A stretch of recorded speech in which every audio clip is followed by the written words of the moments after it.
Welcome back to another episode of Sometimes Crypto. The Unscripted Crypto Podcast. Heyo. That's what I like to hear. All right, so today's episode comes from big news that came out last week. Wow, that was a slip up of the time frame. Metamask is updating its terms and conditions. Dog, I'm gonna be honest with you, I don't care about Metamask right now. So screw that guy. We'll get to Metamask, dog. The fact you're starting on Metamask with everything that happened this week. Lots have happened, I know. You start with the wrong one. I'm going with what we said we were gonna do. Forget what we said. I said what we were gonna. Forget what we said. You're going into the plan when the plan was thrown out the window. The minute this guy started talking on every social media platform known to exist. I knew. How are we gonna? I knew this was gonna happen. I knew this was gonna happen. Okay. So we're not talking about Metamask right now. That's gonna be for later on in this episode. Because right now we're gonna talk about SBF. Okay. SBF. How that man has gone every Twitter space, New York Times event thing, just sat there. He's a madman. Dude, why? Absolute madman. I saw that first interview he did with that dude from, I think his name's Andy from CNBC. Oh yeah, that one. Yeah, and I was watching that one with my dad actually, and he's like, "What is he?" And my dad was like, "What is he doing?" He's like, "He's actually going on talking about this stuff right now." So, the most famous question I heard was, "Did you know?" On everything he went, Twitter Space, these interviews, the live event that he went to in New York that they interviewed him, they're like, "Did you know?" And he gives the most bullshit, elusive answer known to human history.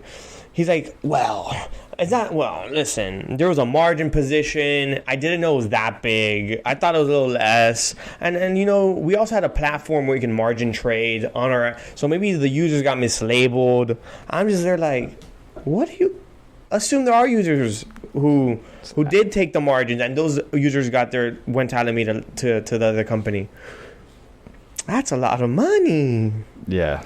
No, he acted like he didn't know, but like he knew. He obviously knew. Yeah, this was not like he's well aware. He just doesn't see what was going on as something that was going on incorrectly. No, you're 100%. The fact that he said that, no, I think that's what he wants everyone to believe. Yeah, it's what he wants people to believe. Yeah. No, I agree. He wants people to believe that he's like kind of airheaded out. Yeah, but it's not. No, this no. is calculated. You could obviously see that like the guy knew exactly what he did. He knew what he was doing.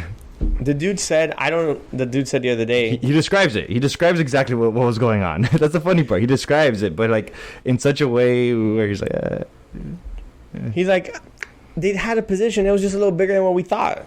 It's like $10 billion bigger than what you thought. It's crazy. That was funny. But that guy's wild. So why isn't he in jail yet? Like, why hasn't he been prosecuted? I am so frustrated. He should be indicted. Absolutely. Well, he also said that as soon as he reviews all the information that he has, DOJ should just take executive order, just take him in, and then be like, who wants it? Well, no. Who wants the case? He's like, I will go ahead and testify to what happened after I know all the information that happened. But he's not CEO of FTX anymore, so his information is very limited on what he has access to right now. No, it's not. I mean, I don't think it's limited at all. Maybe it's limited from what you can see on the FTX US side, because I think that's where he's not CEO. He's not CEO of any of them, but I'm sure he has access to. Yeah, I mean, he's obviously very companies. He's very in, obviously. Because also, this is a big ass topic. People are reporting this topic accurately. This is going to be spoken about for like a handful of years. Yeah, but I'm saying mainstream media, meaning all these news articles, you're not saying what happened. They're assuming it's like crypto related, not the fact that there was corporate fraud that occurred and corporate malpractice. Yeah, so the fact that this is a crypto company, the second largest crypto exchange in the world, was everyone's saying, oh, crypto's obviously fake, obviously scams. And I was like, well, no, nothing's wrong with the tech. Nothing's happened with the tech. It's just this one entity who's issued out their own currency that committed a bunch of different, like a whole list of fraud. Well, yeah, not just that. Also, all the companies that went bankrupt before him, Celsius, Voyager, Arrow. I forgot Green Arrow. Oh, not Green Arrow. Some other thing. All those companies that went bankrupt, he had loans with. Mm-hmm. And if they went to the bankruptcy filing and those positions were called, he would have to pay the loans. So instead of paying the loans for Voyager and BlockFi, he was just going to buy them completely outright. He bought out the company. Well, he attempted. Yeah. Then he went bankrupt. Then a couple months later. He got margin called. He got, well, you know, it is what it is in that end. Yeah. He was just like using all of FTX's clients' funds for things in such a way that... Yeah, dude was buying assets, borrowing money from Air, because he was borrowing off mainly FTT, but also Sol, because since he held 10% of Sol, he had such control of the market. Mm-hmm. Yeah, they're saying that that's part of the reason why Sol pumped the way it did, because he bought up so much of the market share. And then was it what, 8%? 10. And then FTT was their largest position, and they were just able to recollateralize the FTT and just print more. Super shady. But I was listening to a podcast Michael Saylor was on. He was saying that everything that's by a centralized agency should be classified as a security and be regulated. Oh yeah. So which is the difference assets. between security and a commodity are like big differences. Yeah. And not big, but yes. Yeah, big in the sense that like it's not going to. No centralized thing can dictate its price on a commodity. Hmm? No centralized things can dictate its price. That's a commodity. Uh-huh. Meaning gold is not dictated by the CEO of gold. Yeah. Gold is just going to fluctuate with the markets. Uh-huh. That's why it's a commodity. While a stock is a security because you're expected from this centralized agency or entity to produce profits. Yeah, there's like some level of trust within that agency that they're going to be acting in your best interest. Yeah, they have fiduciary duties. Fiduciary. Which, in this case, FTX broke every regulation that existed. Yeah, FTX was doing... Why do you think they're based in the Bahamas? Yeah, they just went shopping. It's a terrible shit show. There are going to be lots of books written on that. It's going to be studied in the universities. They said in the podcast, on PBD's podcast, they were like, he's going to have 5 movies made, 3 TV shows based off of him. From every piece of it. All right, I'm done with my SBF tangent. You can go to wherever you want now. No, actually, that CEO of Alameda, that chick. The chick? Yeah, she was spotted in New York City. They should be scooped up too. When she was supposedly supposed to be in Hong Kong. Scooped up. Yeah, everyone should have been scooped up. Everybody should have been scooped up. So I saw a picture of her they're like, report says that she's over here in New York City in a specific coffee shop.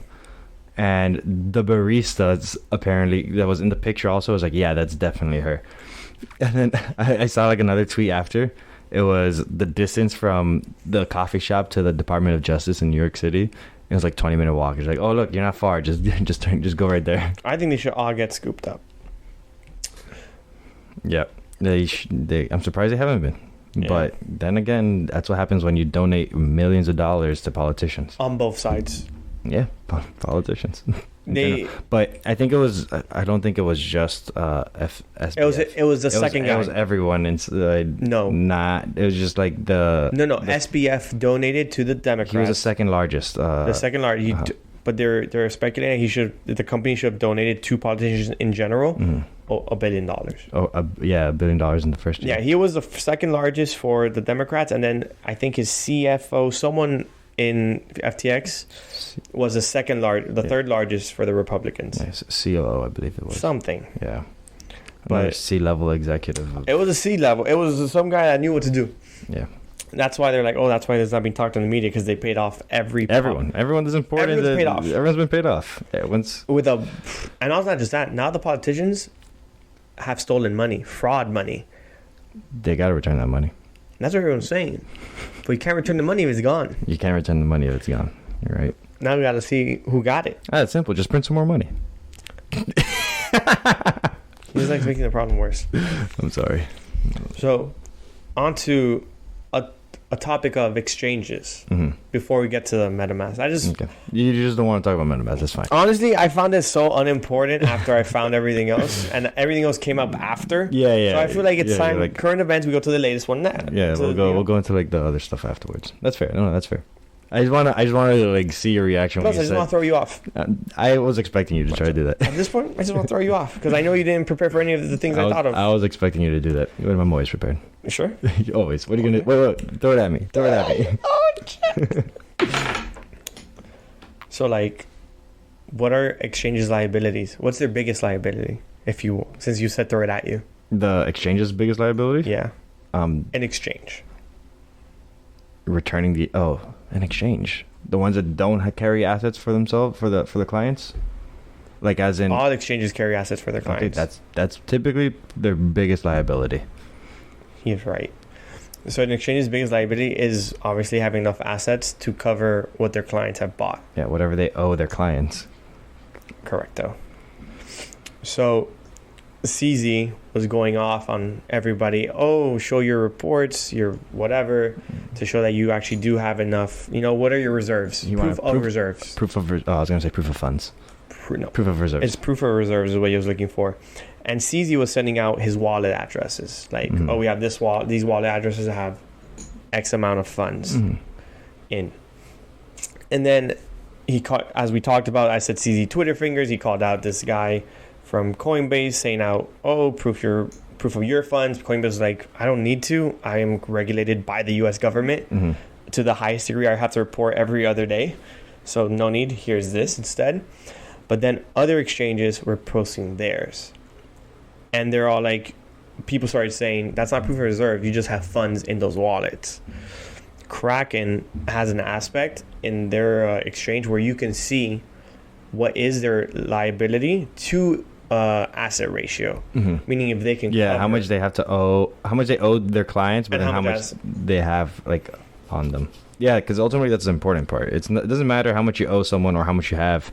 It is the both. It's the both of them. Yeah, it's either you have to have more. You just need to have more on you than what was going to be called for. It was going to call for. Yeah. So a bunch of these exchanges are now going through the proper audit process, third party, to be correctly proof of reserve to see if they have enough to cover or just see where they are in standings. Which I find crazy. That this is something that they want to implement now to double check this. After the fear of it going down, I'm like, do you guys not know that you guys have enough to cover? Yeah. Like, I don't... They're like, I don't know. No, I think what it is they just want to have like a good standing with the public figures, public authority, not public, just the public. The public. Because if they don't do that, then they're gonna have like a bad rap. Like, like it's not us doing it. There's a third party that they're paying anyways. So yeah, I think Coinbase is the best one in terms of a centralized exchange because it's regulated by the United States government. Not just because it's regulated, it's into the degree. It's a publicly traded company. Yeah, it's not just regulated as a private company. Yeah, this is publicly traded, meaning everybody needs to, not saying things can be shady. Yeah, but information's the least amount of risk because all the information has to be publicly announced with an X amount of time from everything else. I just felt like that was good to share. Yeah, absolutely. I mean, and all these exchanges are not going through that audit process, so they should have better numbers coming out. They should have the numbers coming out. Yeah. How much? What's what? Are they going to be posting that like just on their websites, on their Twitter? So that's something they were talking about. Discords, I'm assuming. It really depends. Everyone's just been doing it on Twitter as a Times Square because, Elon's goat like that. But from what I saw, they're saying that it should be more like the way Kraken does it, that it shouldn't have to be like the exchange posting and you see it. It should be like there should be somewhere we can just click on to check. It's just crazy that they don't know, or if they do know, it's like, we don't. There should be live information, right? Especially because like there's a lot of movement. If people are pulling out funds, especially off exchanges now because of the whole debacle, it means they're gonna have way less like assets on hand. Yeah, because people are pulling out. Yeah, people are pulling out because they're afraid of further collapse, crypto crashes. Yeah. Fun. I mean, Bitcoin held up pretty well after FTX fell. This isn't done. It's not done. No. Bitcoin reached 17K yesterday. This isn't done. We're entering the recession. We're entering the recession. That's what William says. Yeah. We've been in a recession, dude. No, we've been in a recession. Well, technically, no. We broke that out because we came out of the recession. Our third quarter was up. It was up? Okay. 2.6 from it being down. So we technically broke out of it. We were in a recession earlier this year. We're not. We are in a recession. One positive quarter isn't. It shows growth, but it's fake growth. Is that what it is? It's fake GDP. Okay. They're adjusted numbers. Nothing's changed for it to be a recession. To be not. If anything, everyone's saying there's a recession, 1,000% going to happen next year. The only way a recession can happen 1,000% next year is because it's already started here. 6 months ago, when everything came down. Yeah. I mean, the last bull run was like a long. I'm not talking about like crypto bull run. I mean like just overall like American GDP. From 2010, things crashed. 2008, 2009. Bull run started to happen again. 2010, 11. Like 2010, just market started to go back up. Yeah, market started to go. That's and then market continued to go up until COVID. For like 12 years.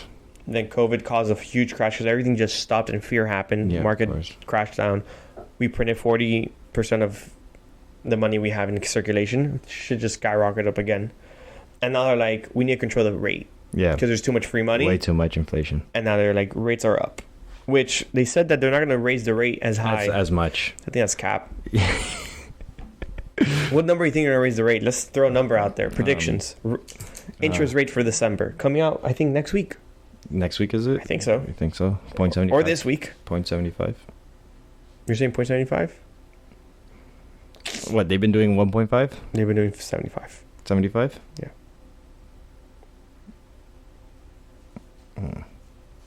Percent? 0.75%? Yeah, that's what they've been doing. Okay. Yeah, I don't know. If they do anything besides that, I don't know. I think they'll do 50 basis points. 50? They won't do... I think a quarter basis point is too low, and the job markets are doing way too good still. Yeah? Yeah. We still have room to mess people up. Damn. We have so much room to make things hit the fan. Yeah. We may not want to. That they're going to say it's necessary. Whoever argues either side, I think it is necessary. Maybe it's not. I think the job market's going to get a real big hit, but not because of that. It's because of what we're going to talk about next week. Sure. I think so. Yeah. Maybe, for sure. But rates are fun. I'm going to call it 50 basis points. 50 basis points. And I think market went down today. Markets went down today. Crypto. Now, I don't know about crypto market. I know stock went down markets. A little bit. The stocks were a little down. No, we'll see. We'll see what Jay Powell's got to say. It's always fun when that guy gets on there. I mean, that's one of the most powerful men in the world. In the world, absolutely. Jay Powell, one of the most influential. He controls money, dog. He controls how you borrow your money. American money. Yeah. That's wild. Alrighty, we can get to the MetaMask stuff now. MetaMask. So, it was big news last week. I did it again. You got issues. Last week, MetaMask updated their terms and conditions, their policies on like their overall, like how they use the business stuff, right? What? Like their no. Try that one more time for me, dog. All right. So essentially, they are going to start collecting. They say they're going to start collecting IP addresses and other like KYC type information. You got specific points in which they said what was changed on their policies. So they didn't say anything changed. Actually, they said the wording changed from that. They said that we're trying to make it more clear in what we collect. Okay. But people are taking it as, I think, that they're starting to do that. Yeah. Well, I think either one is bad. I think my assumption is they are already collecting it. Now they're changing the way it's worded. I also think no one ever read the privacy policies of anything. Because why would you? We don't read policies. We just use the application. Nah, there's lawyers out there that do it for sure. Yeah. They didn't tell you that they collected. What did they collect? I wrote about this. You're like, I got it. No, but I have it open. Yeah, it was definitely that they said that they clarified their terms and conditions.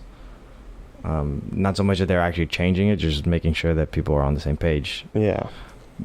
Knowing that they are collecting the information. Well, it's not Metamask collecting. Let's make that clear as well. It's not Metamask. It's not Metamask active, the wallet itself. Yeah, it's one of their service providers, and Infura, which is owned by Consensus, I think, or something like that. So, did you write that down? Right, what? I don't know. I thought you were looking for something. What? If they're owned by Consensus? No, something else. No, I'm on their privacy policies. Oh, okay. Why would I write that down if it's all on their thing? Okay.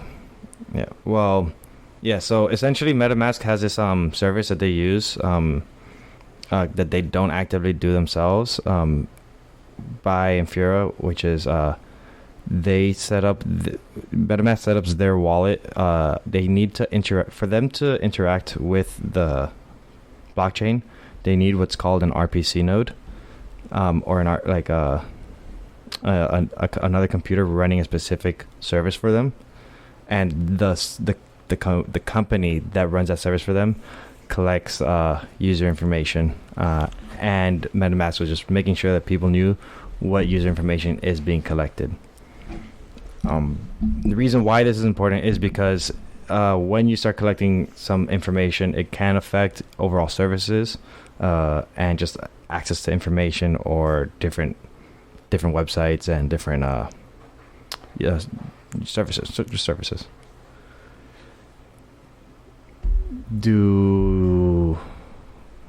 What? I was gonna ask you a question. I thought of a question halfway, forgot it. Anyways, the RPC node is essentially how the MetaMask wallet communicates with the network, and there are ways.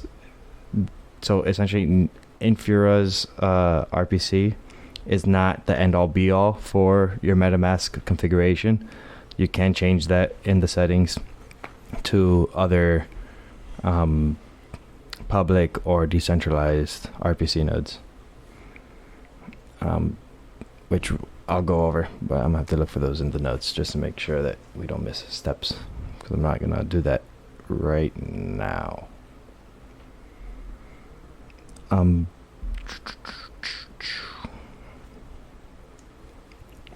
happened? I don't know. I feel like you lost your train of thought. No, I said what I was gonna do. I said I was gonna look for the specific steps on how to switch your RPC. Yeah, on how to switch RPCs, because essentially the fact. Okay, so what happens is that Infura's RPC is a centralized service, and there's other ways of doing this, of changing your RPC, because it's not a hard configuration on MetaMask. That you could change it to another one. And yes, you're right. It is Consensus that owns. Yeah, Infura. I'm trying to know my stuff every now and then off the top, off the dome. That's how I like to roll. While he's doing that, we can also just touch on information that MetaMask does collect. If y'all heard that, he dropped a poker piece with a QR code on it. So for an example, some of the things that MetaMask does collect is reading this off MetaMask Consensus privacy policies on their website. You guys can check it out. Is identify information such as your first name, last name, username, similar identifiers, title, date of birth, and gender. So whenever you're using the Infura service, well, PRP, what was it again? PCR? No. RPC, that word. Whenever you're using any of that, it connects to their information, and then it registers whatever transaction you're trying to approve on your wallet. It will log it. So if in that moment, that transaction What was the word I was going to use? It was your IP address? No. Whatever transaction you are conducting in that time would cause it to be registered. So whatever information that has to be transferred, they're going to record it, essentially. And it varies. Like, they cover a lot. So like one of the ones that it kind of annoyed me with MetaMask is financial information such as a bank number and bank routing number, financial assets, holdings, and doesn't say anything else. It just says and. Really? Yes. So I'm assuming it could be two things. It's just and something else, or the last part is the technical information such as your Ethereum wallet address, application programming, Infera's API key, and network information regarding transactions. So essentially, if you use within MetaMask the service to buy or buy crypto with your debit card directly from there, or your bank information, it will record it. Unlike if you sign up for Coinbase, they're going to record it as well, but it's a specific tool.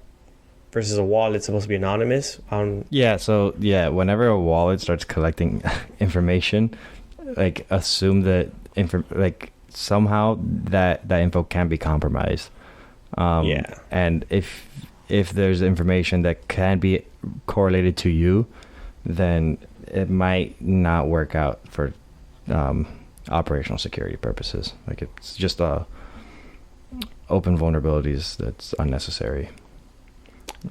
It just kind of bothered me because if you're already giving it up front to an exchange that requires KYCs and you're okay using that, I don't see why, one, it should collect it, and two, why would anyone want to be using the MetaMask service to buy within? Because it's always more expensive anyways because they charge higher fees and stuff.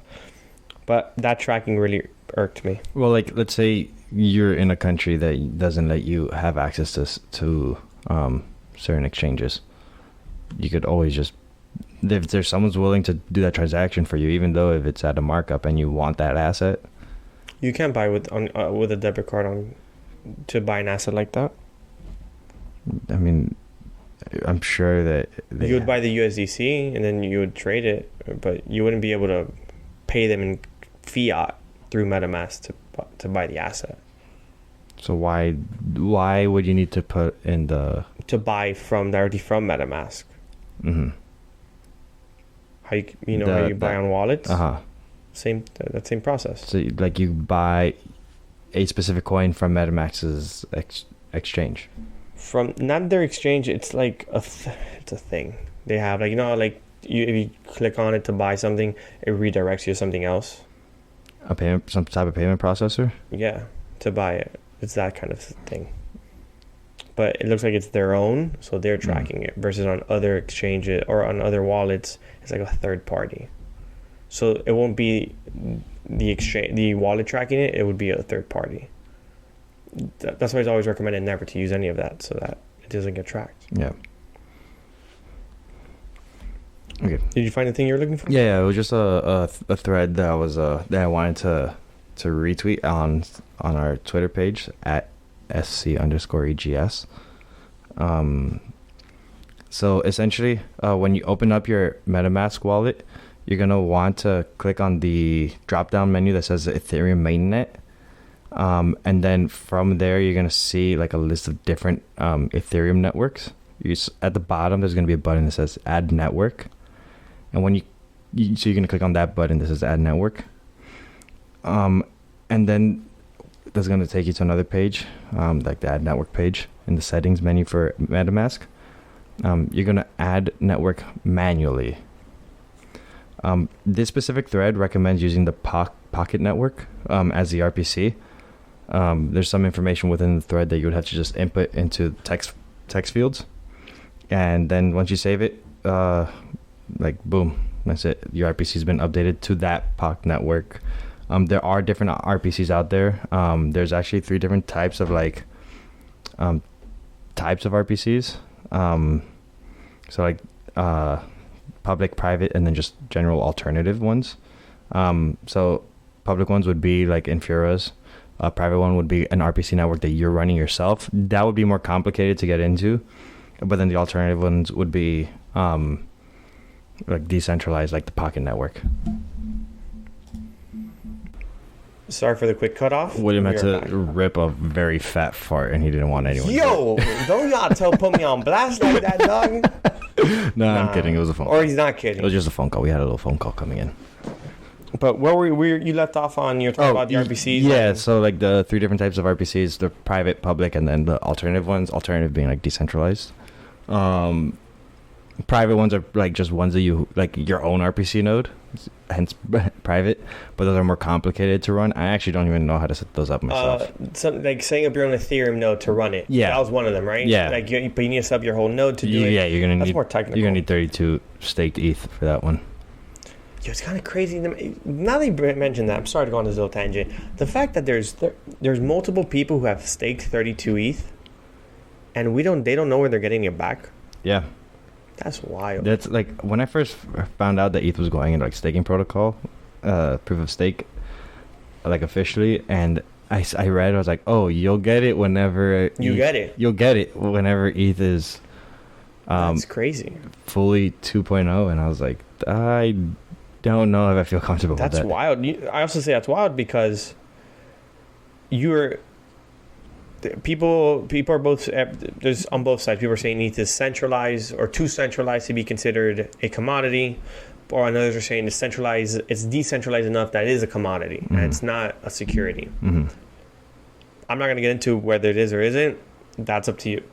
That's a debate. That's a debate that they're going to figure out soon enough. Like regulations come, that's going to be figured out. But I believe it's actually registered as a commodity right now. It is under like the US. current. Yeah. They don't know that's gonna stick. Though. Yeah, they don't know if that's gonna stick because Vitalik is a very prominent figure. That's the entire argument. That how much control does the creator or the centralized governance agency over, like who created Ether? How much impact do they have on it? Which, as of right now, it's a lot because right now there's an X amount of ETH staked that no one can touch until the owners of ETH go, oh yeah, it's released now. Flip a switch, essentially, which is kind of wild. Yeah. Drop the pen. It's okay. We drop things sometimes. Oh, Jesus. We do drop things.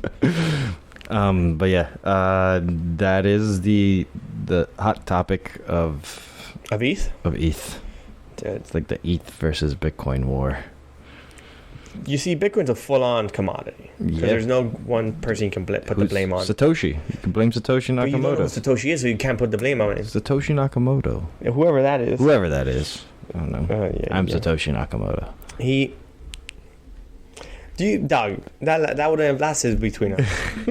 I don't know. You would have had to kill me. I'd have been dead for you to be Satoshi. It'd be like, no, this guy knows what's up. He knows. You're not. Are you telling me you're not Satoshi Nakamoto? No, I'm Vitalik. I'm the creator of ETH. I just let him take the light. I didn't want to be famous. So I was like, you can have it. I have a wallet with like 1 million ETH. Yeah. You just started it up and you're like, okay, you handing it off. Essentially. I was looking for the privacy policies for this wallet that seemed interesting. It's called the Clever Wallet. I don't remember if it did or didn't have, or I think Atomic Wallet didn't have.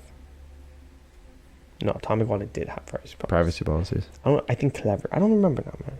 Yeah, so typically if a wallet requires my email, I'm not a big fan of it.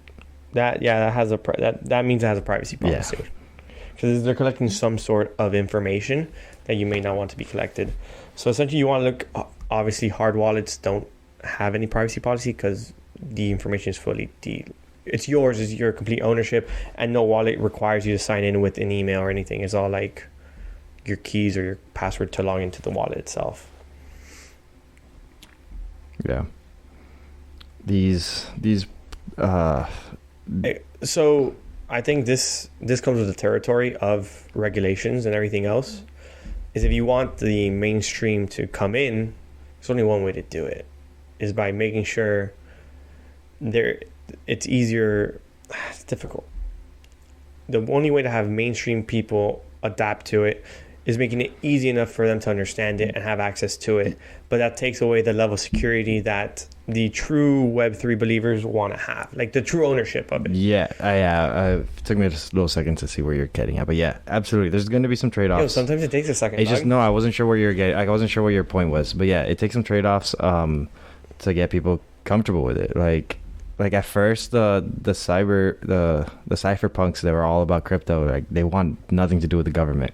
They want the government not to have nothing to do with crypto or Bitcoin specifically at the time, but everyone knew, like, at least it seems like current understanding, like there's gonna have to be some regulations for people to feel comfortable to interact with it. But how much? Yeah, just how much regulation. It's just a matter of like, okay, at least from where I'm standing right now, definitely any agency that's interacting with it should be regulated to a degree, as in like how they're interacting. Like if they are like holding it for someone else specifically. So an exchange. Yeah, like an exchange, then there should be regulations for that. If an agency is just like conducting like transactions, like, oh, I am accepting it as payment and using it as payment, I mean, that should be very simple. Like, so I guess it goes into like multiple things, because like as of right now, there are no regulations and there's no way to submit anything for approval. Mm-hmm. There's no portal within the government to be like, oh, I'm creating this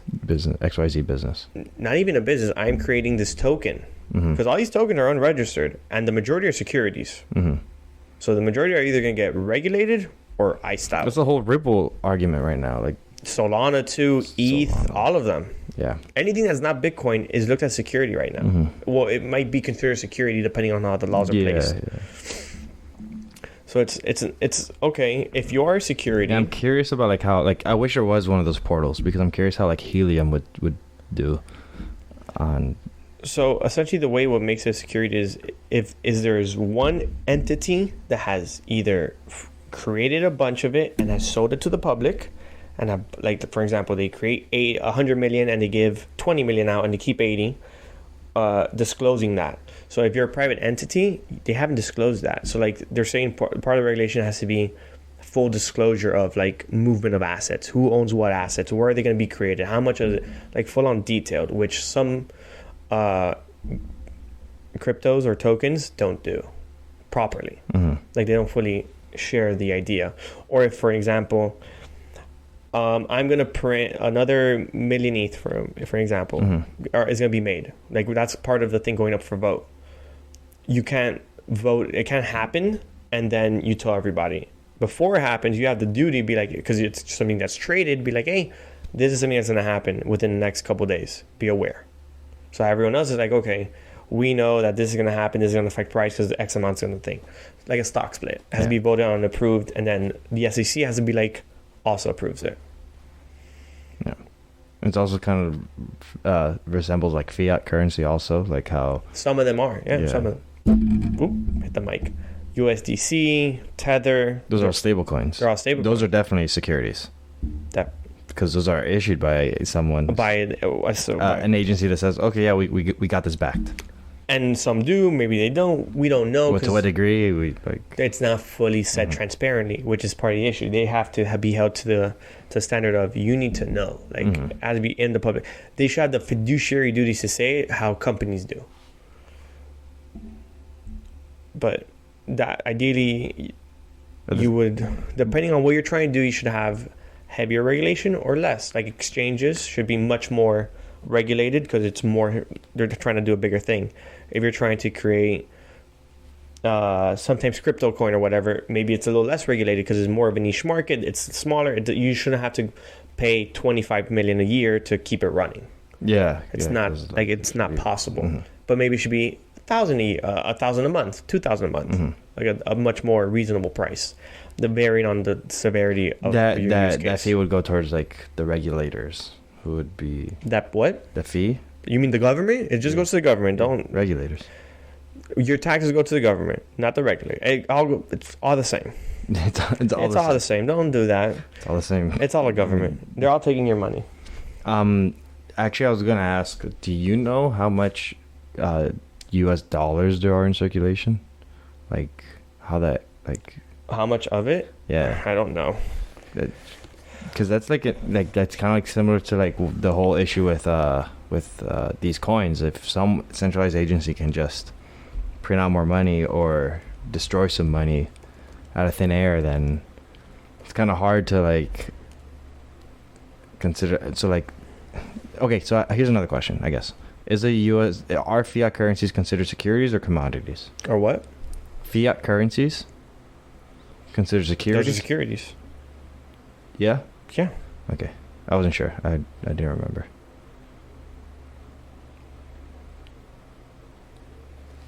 Okay, yeah, so like if I buy like a euro, that's like a securities market. Or is it, correction, it's not securities, it's a currency market. It's just currency. They're traded in their own, with their own regulations and stuff like that. That's crazy. So circulation reached a record high of 2283.85 in October. I think that's billions. Yeah, 223.85 billion. It's billion or trillion? Maybe a trillion. It's probably trillion. I can't read this number if I'm honest with you. My brain isn't registering it. It's just too many digits. It's weird. I haven't seen it like this. It could be trillion. I'm not saying it isn't. Where am I looking at? Just read the first sentence or second sentence. It'll tell you right there. The fiscal year 2002 print order ranges from 6.9 billion notes to 9.7 billion notes. But continue reading. Okay, the lower range of the order is a decrease of about 0.1 billion notes or 1.6% from the BEP's final delivery of 7 billion notes.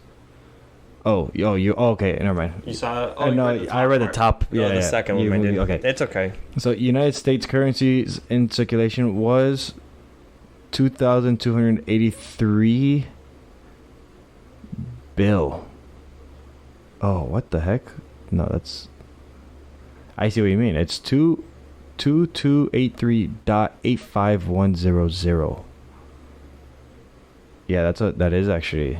So that looks like if I were to consider what I'm looking at, each digit would represent 1 billion. So that looks like 2,283,000 trillions. I don't know what you just said to me, but maybe. So we're gonna get back to you with this number. Yeah, because that's actually like this. Actually, we can't. That looks. My brain can't register. That looks kind of wild. My brain cannot register that. Are currency securities? I think they're currency, like they're maybe. Oh. What? They're all talking about cryptocurrencies. No, just put fiat currencies. Yeah, you have to, dude. Yeah, we gotta be specific nowadays. Changed it. We gotta be specific these days. We changed the label. Fiat money. What is it? How does it work? Pros and cons. Fiat money is a currency that government has declared to be legal tender, but is not backed by a physical commodity. So it's not a commodity. The value of fiat. The value of fiat is derived from the relationship between supply and demand and the stability of the issuing government. Okay. Rather than the worth of a commodity so it looks like it sounds like a security. Major global currencies include the US dollar, the euro. Fiat monies give central banks greater control over the economy because they can have control of how much money is printed. Most modern paper currencies, such as US dollar or fiat currencies, one danger of fiat money is that the government can print too much of it. So it's definitely not a security. Resulting in hyperinflation. It's not a security? It's not a commodity either. What makes you say it's not a security? So they literally just said it wasn't security. Where? On Google. Oh, okay. I'm on the Investopedia. That's crazy. So yeah, it looked like it's just considered a currency. I guess the alternate factor is that it relies on the stability of the issuing government. I think that's like the like part of it, the differentiating factor. So it has like a different thing backing it. But yeah, a currency is a currency then. Fiat money. It's fiat money.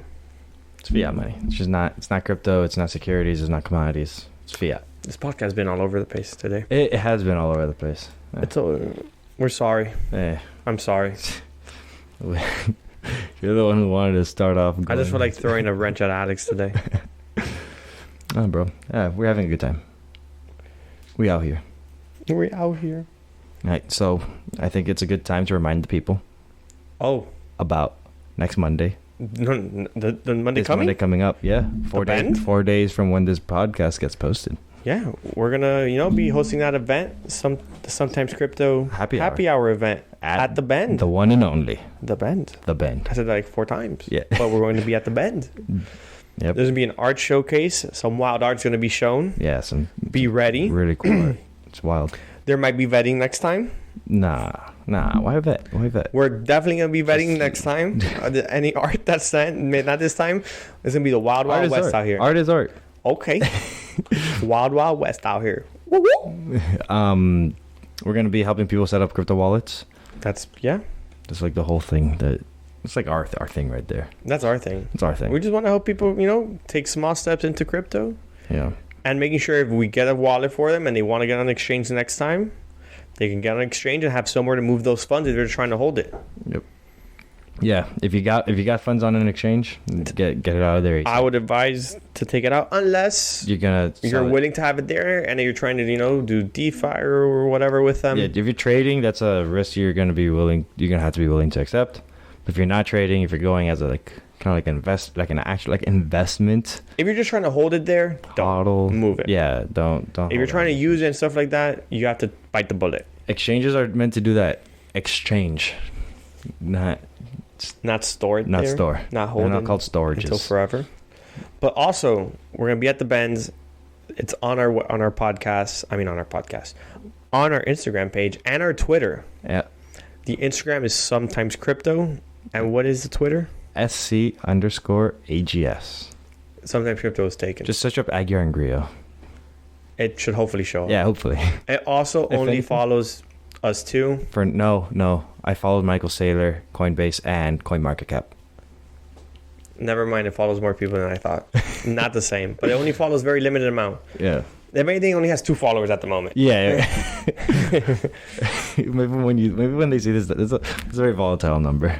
Right? But no, I think it's on our link tree on Instagram. So if you already follow us there, just check out. Just click on it there. Yeah. Check out the podcast. Also, the Eventbrite is also on the link tree. We'd love to see your names pop up on that and just excite us for the event a little bit more. Yeah, we just want to see people show up. Hopefully we get a good turnaround. Yeah, I mean... And then hopefully you guys stick around for the next one. Yeah, I'm excited. It's right there. Yeah, it's literally, so no matter what, right around the corner. We're going to be doing it, and we're going to keep on doing it no matter what. And honestly, starting next year, we're going to start, we started some things today to set up the new year. 2023 is going to be a big year for us. 2022 was a lot of headaches, consolidation, a lot of learning, figuring it out. We're making some progress. We expect to continue making some progress. Some more progress will be made. Yep. What's our time at? 48 minutes and 5 seconds. Oh, we got time. I mean, yeah. You want to talk about something else? Twitter files? You want to talk about that? We're just all over the place at this point. So if you, Twitter files? Okay. So Elon had Matt Taibbi release some of the Twitter information of the Hunter Biden laptop, that famous laptop story that was told by the government to these, large social media platforms to be like, hey, this is misinformation. You got to be worried about this. This is Russia. This is all this bullshit. And apparently it's not. Twitter was involved. Twitter took a big piece. Not just that it was involved for that, and not that it was just the Democratic side at that time, but also Republicans asked for favors in Twitter, and people did what they asked for. Yes. So from what I saw, Twitter employees donated a lot of money to Democrats, to political parties, to yes, both of them. I say Democrats just because Twitter employees, you can find it there. I think it took 93% of all of Twitter's all the money that was donated from Twitter employees, 93% or something like that went towards to where? Towards the left. Okay, I didn't say that. Yeah, I am a Democrat. It was a large number depending on the day of the week. And then the smaller percentage obviously went towards the right. But either way, being said, both groups called in favors, and Twitter did favors for both groups. Yeah, of course. What a surprise. These large tech companies are colluding with the government. However, the fact that they did what you can consider some sort of fraud because they held and hid information. The wildest part to me is the fact that they hid information from DMs, from direct messages. So if you were trying to send that article through direct message, you weren't allowed to. Oh, really? That's crazy that they blocked you from saying that. I was like, this is wild. Yeah, because one thing is like retweeting it, posting it, and then it just being like shadow banned. Yeah, like it's just but not. You it's were not just showing not able to transmit it. Like not even share it at all. That's also just blatant, like just up in your face. No, you can't send this. So I'm gonna ask you the question. I'm asking the question. Oh God. Assume. Let's take this article and let's take the laptop with a nice little grain of salt. If it wasn't hidden, do we have a different president? If it wasn't suppressed, why would we? Because that would have swayed voters. The entire laptop is. Did that happen before the election? Yes, it was. It happened 700 days. It happened 2-3 months before the election occurred. Oh, okay. I thought this happened. No. I thought this was all stuff that happened like. No. This is why it was such a big issue. I don't remember too much about it, though. It was because it was suppressed. How would you remember if literally what we're talking about is... I see. I see. So they did their job. It did what it was supposed to do. If you don't know that it was before the election. Yeah, I thought this was something that happened like... No. During, like during right the election process. Yeah, it was during all of it. Not during the election process, but like during Biden's... No, happened before. It was literally months before election. The laptop story was popping up. They were like, we cannot have this, and it was going away. Do we know what was on that laptop? Yes, it's out. Okay. PBD interviewed the guy who got the laptop. Mm-hmm. He told his story. There was pictures of Hunter Biden doing hella drugs, smoking crack. Yeah. But it wasn't just that. There was also information of money being paid out, to who was being paid out, a bunch of stuff. Mm-hmm. Like they're saying that. Okay. So Hunter Biden smoking crack, that's irrelevant. No, but they're saying that people getting money, that's a little bit more important. Yeah, they're saying that what they're saying is that Hunter Biden was the bag man for JoJo. I see. He's the fall guy. No, the bag man. He was just grabbing the money. Okay. And giving it to dad. Mm-hmm. That's what they're saying. I don't know if it's true or not. I don't. Yeah. I'm just dealing with what it is. What the information. That's what this information is.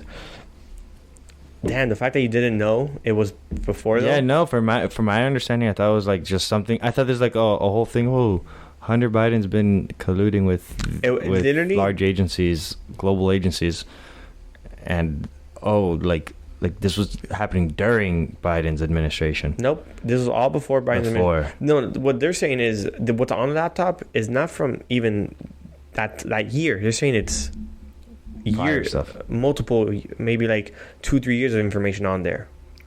You said PBD had the guy who found the laptop on... Yeah, so the laptop story is the laptop was taken in to get repaired because it was broken. Mm-hmm. He went to fix it. He said it was fixed. They opened it, and then he requested, hey, it's fixed, whatever, so you can come get it. They never came to get it. After a certain amount of time, it becomes his property. Mm-hmm. That's how the contract's written. So when it became his, he opened it up to get it cleaned out. They didn't go and pick up the laptop? No. These people are wild. Well, they're assuming Hunter Biden is the one who dropped it off. And he didn't go back to pick it up. So they just repaired the laptop, got it fixed. Once it became the property of the owner. Yeah, that's it. He got into it. Mm-hmm. And then his dad and his uncle and all this were like worked for the government. He gave them the laptop. He went to the higher ups to to turn in the laptop. The government was telling him, hey, hush, nothing. Mm-hmm.